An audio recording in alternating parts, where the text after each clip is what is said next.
Hello my dear students, let us start our today's class. Today we will start our discussion with inertia of motion. So what is inertia of motion? The tendency of a body to oppose any change in its state of uniform motion is known as inertia of motion. Now let us discuss some example. The passengers fall forward when a fast moving bus stops suddenly. See, this happens because the lower part of the bodies of the passengers come to rest as soon as the bus stops, but the upper part of their bodies continue to move forward due to inertia of motion. Next, number 2, a person falls forward while getting down from a moving bus or train.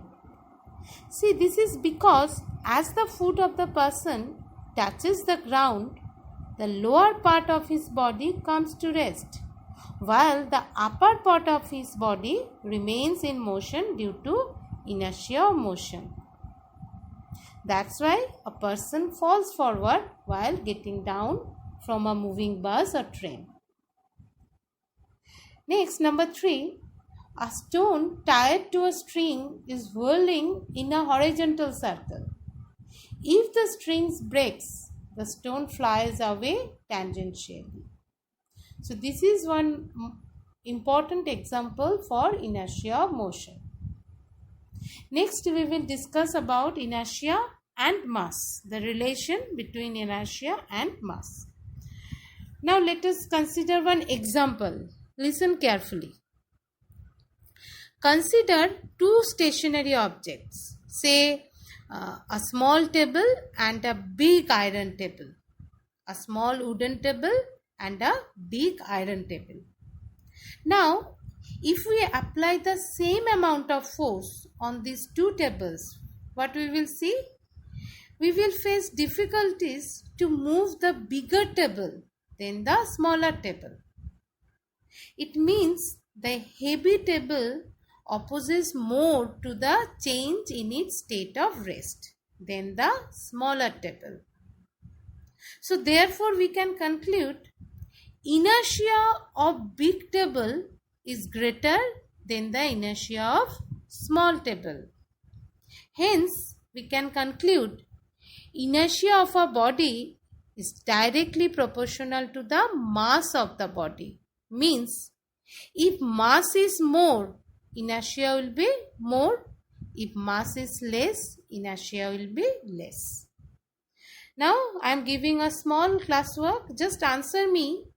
If we have two iron balls, one having mass 1 kg and other having mass 2 kg, which ball has more inertia? Now next we will discuss about momentum. The quantity of motion possessed by a moving body is known as momentum of the body. Now see, what is the meaning of quantity of motion? To understand this term, let us first discuss one example. Now consider two balls, A and B. Both are moving. And let us also consider the mass of the object A is less than mass of the object B. That is, MA is less than MB. And also let us consider both objects are moving with same velocity, that is V. Okay. Now if we apply force to stop these two balls, so for which ball we have to apply more force? Now let us consider we are applying F1 to stop ball A and F2 to stop ball B. So for which ball we have to apply more force? See, the mass of the object B is more, so we have to apply more force to stop the object B. Therefore, the force required to stop ball A is less than the force required to stop ball B. So we can conclude momentum of a body, that is quantity of motion, of a body is directly proportional to the mass of the body. So what is the quantity of motion? Now I think you are getting little bit idea. So quantity of motion will depend not only on the mass, it will depend on mass and velocity also. How on velocity? Now let us discuss. Now consider two different ball A and B, but now both have same mass, that is MA equals to MB. And A ball is moving with less velocity, that is small v, and B ball is moving with more velocity, that is capital V. Now also we are applying force to stop this ball. Now see, both balls have same mass, but they are moving with different velocity. So for which ball we have to apply more force? Of course, the object which is moving with more velocity, that is B ball, we have to apply more force to stop this ball, that is F2 will be greater than F1. So we can conclude momentum is also directly proportional to the velocity of the object. Means momentum is such a quantity which will depend on both mass of the object and the velocity of the object. Combining these two terms, we will get the idea of quantity of motion. So what is definition of momentum? Momentum of a body is equal to the product of mass, that is m of the body, and the velocity, that is v of the body, and it is denoted by p with vector sign. Thus momentum is equals to mass into velocity, and as v is a velocity is a vector quantity, momentum is also a vector quantity. But for numerical purpose, we will not use the vector sign. We will simply consider the magnitude of momentum, that is P equals to mv. Now what is the unit of momentum? To derive the unit of momentum, we can multiply the unit of mass and unit of velocity. And so in SI unit, unit of mass is kg and unit of velocity is meter per second. So the unit of momentum will be kg into meter per second, or kg meter second to the power minus 1. And in SI CGS system, it will be gram centimeter second to the power minus 1. Now let us discuss some numericals related to momentum.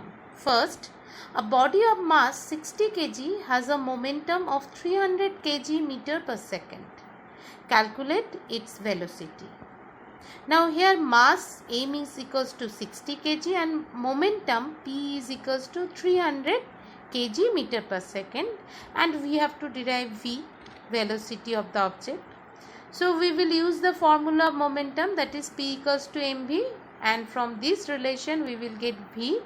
What is v? V will be equals to p by m. Now substitute the value of p and m, we will get velocity is equals to 5 meter per second. Next, find the change in momentum of a car weighing 1500 kg when its speed increases from 36 km per hour to 72 km per hour. Now see here, mass is given 1500 kg and initial speed u equals to 36 km per hour. So we have to convert this kilometer per hour to meter per second. So just multiply by 5 by 18. So what we will get? U is equals to 10 meter per second. Similarly, final speed v equals to 72 km per hour is equals to 20 meter per second. Now we have to calculate the change in momentum. So what is the change in momentum? If we calculate the final momentum and initial momentum and we just subtract them, we will get the change in momentum. So what is the final momentum? Final momentum PF will be mass into final velocity, and initial momentum pi will be equals to mass into initial velocity. So sorry, not velocity, here speed. So final momentum is mv and initial momentum is pi equals to mu. So just use the formula of change in momentum equal to pf minus pi. So mv minus mu or m into v minus u. Now just substitute the value of m, v and u. What we will get? 1500 into 10, that is 15000 kg meter per second.